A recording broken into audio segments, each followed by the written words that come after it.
नमस्कार मित्रांनो, मी शिवाजीराव गायकवाड आणि तुम्ही पाहत आहात आवाज बहुजनांचा न्यूज. मित्रांनो, मी सध्या आहे नांदेड जिल्ह्यातल्या मुखेड तालुक्यातील जांब बुद्रुक गावापासून मोजक्याच अंतरावर असलेल्या गाढवेवाडी शेत शिवारामध्ये. आणि इथे येण्याचं कारण देखील तसंच आहे. माझा वर्गमित्र ज्याचं नाव आहे दत्तात्रय सीताराम गाढवे. आम्ही बालपणीपासून एकत्र वाढलो आणि कालांतराने ज्याच्या त्याच्या व्यवसायामध्ये गुंतून गेलो. परंतु आज मित्राची बातमी तुमच्या समोर घेऊन येण्याचं कारण असं आहे की माझ्या मित्राने जे आहे अतिशय उत्कृष्ट पद्धतीने मशीनचा तबेला तयार केलेला आहे. तुम्ही बघू शकता, हे माझ्या उजव्या बाजूला जे चित्र आहे. आणि इथंच माझे मित्र आहेत. एक मित्र जे आहे महावितरण कंपनीमध्ये आहे, त्याचं नाव आहे प्रल्हाद सीताराम मोरे. आणि दुसरा दत्तात्रय सीताराम गाढवे.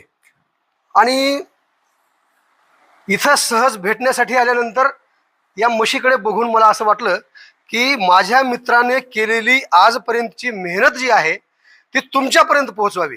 कारण नोकरीच सर्व काही नाही, परंतु मेहनत केल्यानंतर एक आदर्श नागरिक कसा घडू शकतो, एक आदर्श शेतकरी कसा घडू शकतो आणि एक आदर्श व्यावसायिक कसा घडू शकतो. तुम्हाला वाटेल की मग म्हशींची ही माहिती दाखवण्याची काय आवश्यकता आहे.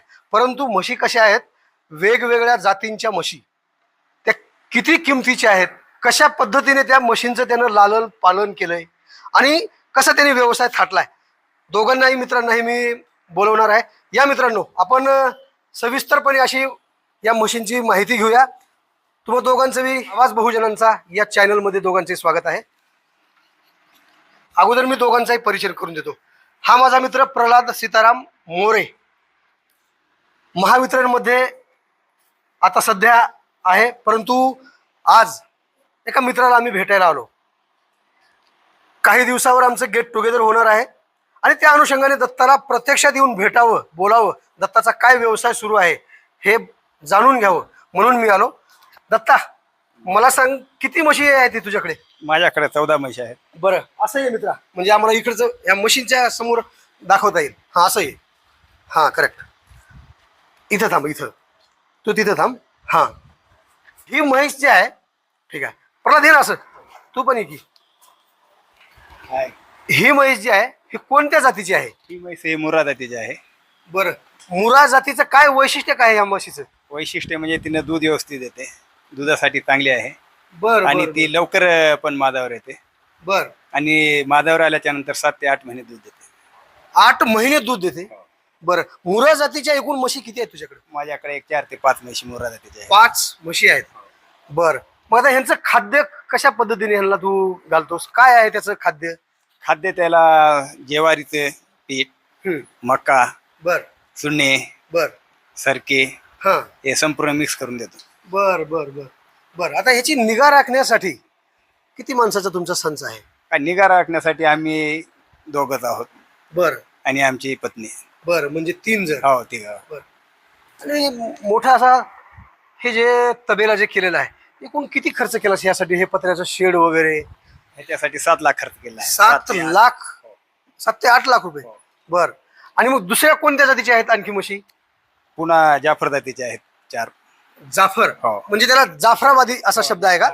जाफरामध्ये आहेत. बर बर, त्यांचं काय वैशिष्ट्य आहे? त्यांचं वैशिष्ट्य पण ते दुधाला चांगलं असतं बर आणि ते सुद्धा तशाच जास्त दूध देतात. बर. आपण कमीत कमी 25 वर्षानंतर एकत्र आलो आणि माझ्या मनाचा मोह मी स्वतःला आवरू शकलो नाही. दत्ता, आल्यानंतर, तुझ्याकडे भेटायला आल्यानंतर प्रल्हादला आम्ही आश्चर्यचकित झालो की किती सुंदर तू हे केलास. आणि खऱ्या अर्थानं हे आता उद्या संपूर्ण महाराष्ट्रात तुला महाराष्ट्रातले शेतकरी आणि म्हैस पालक आणि पशुपालक हे बघणार आहेत. उत्पन्न कसं निघतं ह्याचं हे तो थोडंसं मला विस्तारानं सांग. थोडं उत्पन्न ह्यात जेवढी आपण म्हैस जेव्हा पैशाला घेतली हा. आहे तेवढी एका म्हैसीचं उत्पन्न एका वेतामध्ये निघतं.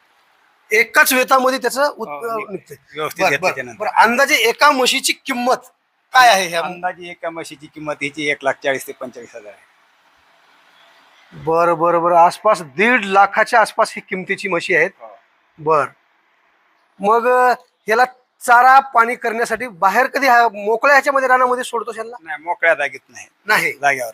बर बर म्हणजे हे याच ठिकाणी बांधून हो, राहतात. याच ठिकाणी जागेवर. बर, मग आता ह्याला चारा का टाकण्यासाठी कडबा कुट्टी हो. तुम्हाला दाखवतो मी. बघा, ही कडबा कुट्टी आहे आणि या कडबा कुट्टीतून चारा व्यवस्थित छोट्या आकाराचा कट करून ह्या मशीनला टाकण्यात येते आणि दिवसभर बांधून म्हणजे 24 तास सालाचे 12 महिने याच ठिकाणी अशा हो, असतात. जागेवर जाऊन. बर, आणि पाणी कसं पाजतोस मग यांना? पाणी याला टोपल्यात पाहिजे जाते बर, आणि बर. चारा फक्त एकच टाइम सकाळी टाकला जाते. सकाळी. हो, एकच टाइम फक्त. बर. आणि संध्याकाळी नंतर 6च्या नंतर. आता सध्याचं एक म्हशीचं तू म्हटलास की 8 लिटर दूध आहे, तर एकूण आता दुधाच्या किती म्हशी आहेत? दुधाच्या माझ्याकडे 10 म्हशी आहेत, 10 ते 11 10 म्हशी. हो. तर 8 10 80 म्हणजे जवळपास 80 ते 90 लिटर दररोज हो, जाते. तर 2 टाइमचं 110 लिटर दूध निघते माझ्याकडे. 2 टाइमचं 110 लिटर. हो, त्याच्यात काही गाभण बर असतात. बर बर. आता एकूण आपण ओबड धोबड भाषेमध्ये आपण जाणून घेण्याचा प्रयत्न करूया की मशीनना एका दिवसाचा खर्च काय असेल? एका दिवसाचा खर्च कमीत कमी 2 ते 2.5 हजार रुपये लागते. 2,500 रुपये. बर, मग हे 2,500 रुपये बघा एका दिवसाचे, हो. तर महिन्याला त्याचे झाले 30 आणि 30 60 आणि ते 80-85 हजार रुपये महिन्याला खर्च आहे. मग त्याचं बेनिफिट म्हणजे त्याला फायदा आपण म्हणू, त्याचा फायदा महिन्याला तुला किती हे होते? त्याचा एकूण पैसे जमा होण्याचं काय म्हणजे कमीत कमी 1,80,000 ते 85,000 होते. त्याच्यात 80,000 खर्च होतो, 1 लाख रुपये उरतात आपल्याला. खूप खूप तुझं धन्यवाद मित्रा, तुझं अभिनंदन आहे. खरं तर आम्ही नोकरीच्या शोधामध्ये राहिलो, कोणी गाव सोडून पुण्याला, कोणी मुंबईला, कोणी कुठे कंपनीमध्ये कामाला राहिलो, परंतु माझ्या मित्रानं जे हे मशीनचा व्यवसाय सुरू केला आहे हे अगदी वाखाणण्याजोगं आहे. आणि तुम्हाला ही माहिती कशी वाटली हे तुम्ही सुद्धा आम्हाला कमेंट बॉक्समध्ये कळवू शकता. अजून बरीचशी माहिती मी दत्ताकडून घेणार आहे. दत्ता, आपण पुढे जाऊया. प्रल्हाद, तुला काही सांगता येईल का याबद्दल की खरंच दत्ताने किती सुंदर हे तयार केलेला आहे म्हशीचा तबेला आणि व्यवसाय जो त्याचा मांडलेला आहे, या व्यवसायातून त्यांनी आपली उपजीविका चालवतो. अगोदरच त्याची ओळख आहे खऱ्या अर्थानं, परंतु आता इथून पुढं तुला काय सांगावं वाटतं याबद्दल? मला दत्ताचं कौतुक करावं तेवढं कमी आहे हां. की नोकरीच्या मागे न लागता आपण स्वतःच्या हिमतीवर एवढे 14 म्हशी सांभाळणं जोक नाही. आणि ते दोघं नवरा बायको आणि त्याचा मुलगा शाळा करत करत इकडं काम करतो, म्हणजे खूप अभिमानाची गोष्ट आहे की आपल्या दत्ताचं कौतुक करावं तेवढं कमी आहे. बरोबर आहे मित्रा. आपण पुढे जाऊया. या 14 मशीनच्या काही महत्वाच्या गोष्टी मी तुमच्या पुढे आणखी मांडणार आहे. बरं, आता दिवसभर ह्याला सोबतच राहावं लागतं मित्रा दत्ता तुला? हो. आपण असं असं आहे ना, म्हणजे मग आपण बोलत बोलत जाऊया तिकडे. आता समजा बसल्या हे म्हशी, हो. तर मग ह्याला उठवावं लागतंय का ते स्वतःच उठत? नाही, स्वतःच त्याच्या टाइमला उठतात. हां हां. उठवण्याची काही गरज नाही. बर बर. मग आता ह्याचा जे विष्ठा आहे, ज्याला शेण आपण म्हणतो, हो. तर हे शेण कशा पद्धतीने तुम्ही जमा करता आणि त्याचे फायदे कसे घेता येतात तुला? फायदा तर त्याचा शेतीसाठी होणारच आहे. हां हां. ते शेतीला फायदा आहे त्याचा. बर बर. आणि ह्याचं जे विसर्जन जे आहे, आता समजा आपण त्याला म्हशीचं मूत्र विसर्जन जे आहे, हो. त्याचा उपयोग कशा पद्धतीने केला या ठिकाणी? त्याचा उपयोग शेतीला जातो. ते शेतीला म्हणजे इथून असं हे हो, नाली काढण्यात आलेली हा, आहे काढलेली आणि आहे. नालीतून पूर्ण बाहेर हे जाते. बाहेर जाते शेतीकडे. हो. बर बर. खूप छान माहिती सुद्धा देतोस आम्हाला, तुझा अभिमान वाटतोय. आता त्या इकडून म्हशी आहेत हो. आणि पलीकडून छोटे त्यांचे आपण म्हणतो वंटरू भाषेमध्ये आपल्या वासर आणि ओबड धोबड समजेल अशा भाषेत मात्र वंटरूच म्हणू आपण. तर हे किती म्हशींचे किती वगार आहेत आणि ते कशा पद्धतीने प्रजनन प्रक्रिया इथे कशी आहे? हो, ते आता काय असं आहे ते. बर. म्हणजे आता हे किती आपण तिकडे जाऊया. हो. अगोदर हे पूर्ण तुम्हाला मी तबेल्यामध्ये फिरून दाखवणार आहे. एकूण 14 म्हशीचा हा गोठा तबेला जो आहे, माझ्या मित्राच्या म्हशीच्या तबेल्यामध्ये आल्यानंतर मला सुद्धा खरंच अतिशय आनंद झालाय की आपण एखाद्या व्यवसायामध्ये गुंतल्यानंतर तो किती मन लावून केला पाहिजे व्यवसाय आणि काय केल्यानंतर काय त्याचा परिणाम आपल्याला जाणवून येतो. मित्रांनी आताच मगाशी म्हटल्याप्रमाणे 1,85,000 पर्यंत एकूण त्याची उलाढाल होते महिन्याला. मग हा व्यवसाय खरंच राज्यामधल्या किती शेतकऱ्यांनी मन लावून करतात आणि त्याचे फायदे कसे घेतात हे मला तुम्हाला दाखवायचंच होतं, परंतु योगायोग माझ्या मित्राच्याच व्यवसायाच्या ठिकाणी मी आलो आणि तुम्हाला हे दाखवण्याचा माझा प्रयत्न करतोय. दत्ता, हे पुढचे जे गुळी जे आहे, आता हे विकत घेतलेली आहे का ही घरीच तयार झालेली आहे शेतामध्ये? हे काही घरचे आहे आणि काही विकत पण घेतली आहे. बर बर बर. आता हे किती दिवस जाते? हे जाते जून पर्यंत. जून पर्यंत जाते. हो बर, मग कसल्या कोणत्या कोणत्या पद्धतीचा चारा आहे ह्यांना? हे गुळी तर आता दिसते मला. हो, गुळी आहे, हा. गवत आहे सरकारी, जुंधळा आहे, बर 3-4 प्रकारचा चारा आहे यांना. बर बर बर. आपल्या मित्रमंडळीने तुला अजून काय सांगायचं आहे? म्हशीचा व्यवसाय कोणी म्हणतात आपल्याकडे वेगळ्या दृष्टीने बघतात, त्याच्यात काय म्हशीमध्ये पडलंय, म्हैस राखी आहे असं म्हणतात, परंतु उपयोगात तू खरा आणलास, व्यवसायामध्ये तू पडलास आणि त्याचा फायदा तू घेतोस, म्हणून आपल्या मित्रमंडळींना काय सांगायचं आहे? नाही, ह्याच्यात तर फायदा घेतला तर फायदा भरपूरच आहे, हा पण घ्यावं लागते त्या पद्धतीने. हा हा हा मन लावून करायची इच्छा मन पाहिजे. लावून. इच्छा जर झाली तर संपूर्णच होणार आहे ह्याच्यात. हा हा. आणि इच्छा नसेल तर मग फायदा नाही. नाही. आपण जाऊया पुढे तिकडे असंच बोलत बोलत.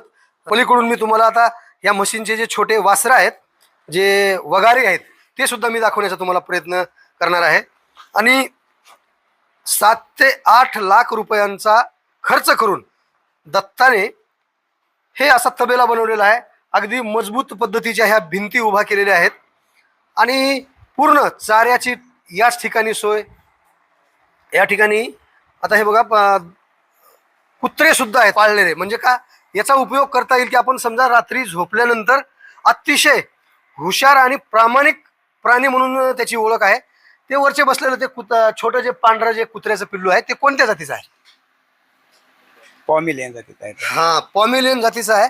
आणि येतानाच ते मला भुंकाय लागलं होतं. म्हणजे मी खरं तर त्याच्यापासून मी बचाव केला. या टाक्यामध्ये काय ठेवलेलं आहे आता? ते टाक्यामध्ये जनावरला खाण्यासाठी बारली आहे.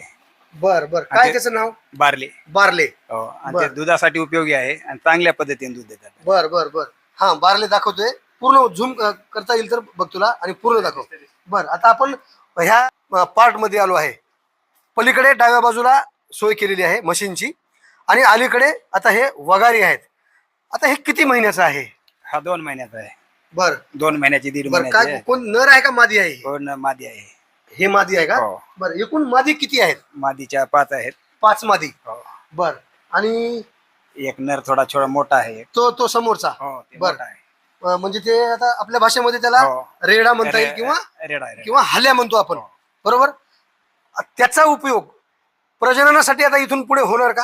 हो, त्याचा उपयोग करायचा आहे. बर बर बर. आता सध्या जर म्हटलं तर आता समजा एखाद्या वेळेस जर त्याला म्हणते की आपण लागण करायची आहे, तर एका वेळेसचा त्याचा किती चार्ज आहे त्या रेड्याचा? त्याला 500 रुपये एका वेळा. 500 रुपये म्हणजे ते तयार झाल्यानंतर? हो, झाल्याच्या नंतर.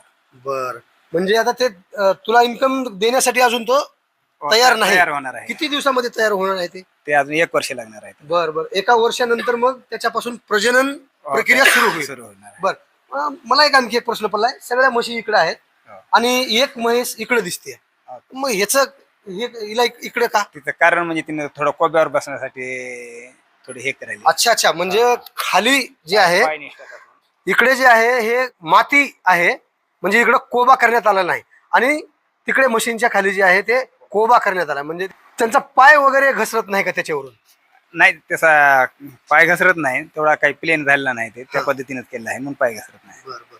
आता सगळ्यात महत्वाचा एक प्रश्न आहे की ह्याचं आरोग्य ते कसं सांभाळतोस तू, की कशा पद्धतीने समजा त्यांना कुठला आजार आला हे तर तुला कसं समजतंय, आणि त्याच्यामध्ये तुला कोण कोण सहकार्य करते, किंवा ते डॉक्टर वगैरे कुठे भेटतात, किंवा त्याचं कसं करतोस तू आरोग्याची जोपासना? आरोग्याची जोपासना तर पहिली गोष्ट तर आपल्याला आरोग्याची जोपासना करायची गरज नाही. त्याला टाइमच्या टाइमलाच करावं लागते. आरोग्य त्याला बघण्याची गरज नाही. टाइमच्या टाइमला जर केलंय तर त्याला काही ताप हे वगैरे काही होतच नाही. आणि झाला तरी थोडं बहुत झाला तरी ते डॉक्टरकडून करून घ्यावं लागतं समजा. बर बर बर.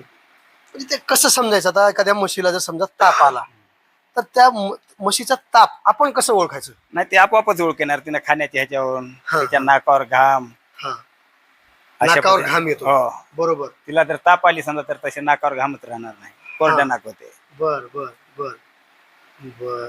अतिशय सुंदर माहिती देतोस मित्रा, मला खूप तुझा अभिमान वाटतोय.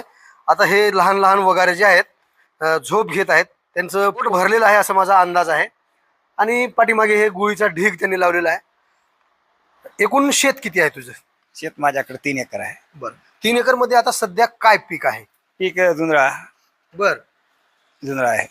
बर. गवत. सगळंच? हो, सगळ्यात आहे. बर बर बर सरकारी गवत, नेपियर गवत आहे. बर. तर या माहितीबद्दल तुला खूप खूप शुभेच्छा. तुझा व्यवसाय अजून अशाच पद्धतीनं वृद्धिगत होत जाओ आणि तुझा व्यवसाय वाढत जाओ आणि तू महाराष्ट्रातला नंबर 1चा महेश हा पशुपालक हा. बरं, मला आणखी एक प्रश्न पडला बघ, लगेच आला. माळेगाव यात्रेमध्ये पशु प्रदर्शन होते, मग त्या ठिकाणी कधी जाण्याचा प्रयत्न केला का? नाही, तिथं काही मी जाण्याचा प्रयत्न केलेला नाही. मग प्रयत्न करायला पाहिजेत. म्हणजे का, पशु प्रदर्शन होतं तिथं जिल्हा प्रशासनाच्या माध्यमातून, आणि तिथं जर समजा इतक्या मोठ्या मोठ्या, आता तू सांगितलास की एक म्हैस 1,40,000 ते 45,000ची आहे, तर एकूण म्हशी आता कोणत्या किती किती अंदाजे कितीचे आहेत हे आता आपण बोट करून दाखवूया. ते एक नंबरची सांगितलं तू. नंबर 2 ची 2 लाखाच्या जवळपास आहे. अरे बापरे. हा, नंबर 3ची 3 ची पण 1,55,000. बर बर बर. आणि हे 4 नंबरची 4 नंबरची पण 1,40,000 आहे. 1,40,000. ही पण 1.5 लाखाची आहे. बर. आणि ही इकडच्या थोड्या छोट्या आहेत. छोट्या म्हणजे ₹1,00,000 जवळपास आहेत सरासरी. लाखाच्या जवळपास. हो. मग आता हे एकूण मला सांग, 14 म्हशी आहेत, याचं किती टोटल तुझं भांडवल हे किती? हे सरासरी ₹20,00,000 गुंतलेले आहेत आपले. बरं. प्रल्हाद बघ, पुन्हा एकदा काय सांगायचं मित्राच्या या व्यवसायाबद्दल. किती सुंदर त्यांनी या म्हशीचा तबेला त्यांनी ठेवलेला आहे, आणि विशेष म्हणजे त्यानं त्याच्या कुटुंबियांसोबत हा व्यवसाय जोपासना करतोय. मला दत्ताचा खूप अभिमान वाटला, आणि माझ्या मित्राला एवढंच सांगू इच्छितो की मी हातावर हात देऊन बसू नका, हातपाय हलवा आणि काहीतरी उद्योग तुम्ही चालू करा. आणि दत्तानं जे केलंय एवढं म्हशीचं गोठा वगैरे, मला खूप त्याचा अभिमान वाटतो की आज त्यानं नोकरी न बघता किंवा नोकरीच्या मागे न लागता पुणे मुंबई न तिथं काम करण्यापेक्षा त्यानं स्वतः मालक झाला. खरी गोष्ट. आज नोकरी हे नोकरदारच आहे, पण तो स्वतः मालक आहे. खूप धन्यवाद. दत्त, तुला याच्या व्यतिरिक्त अजून काही सांगायचं आहे का, माहिती किंवा काही बोलावं वाटतंय का ते सांग. याच्या व्यतिरिक्त काय नाही, ज्याला करायचं आहे त्याला करावं, पण मन लावून करावं. हे करायचा जर असेल धंदा तर जनावर आणायचे आणि त्याच्याकडे बघायचं नाही, हे केलं तर काही होणार नाही. ते घाट्यात आहे.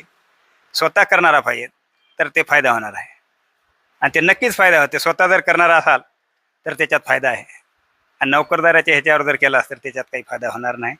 एवढं मी सांगू इच्छितो. बघू शकता तुम्ही, आवाज बहुजनांचा न्यूजच्या माध्यमातून माझा वर्गमित्र दत्तात्रय सीताराम गाढवे यांनी केलेला जो आहे मशीनचा व्यवसाय, हा व्यवसाय तुम्हाला कसा वाटला मी पुन्हा एकदा तुम्हाला विनंती करणार आहे. तुम्ही नक्कीच आम्हाला कळवा कमेंट बॉक्समध्ये. आणि ही बातमी जर तुम्ही यूट्यूबवरती जर बघत असाल तर आमच्या चॅनलला सबस्क्राईब करायला विसरू नका. फेसबुकवरती जर बघत असाल तर आम्हाला फॉलो करायला विसरू नका. अशाच प्रकारचे ताजे आणि महत्त्वाचे अपडेट पाहण्यासाठी पाहत रहा आवाज बहुजनांचा न्यूज. शिवाजीराव गायकवाड, मुखेड, नांदेड. आवाज बहुजनांचा.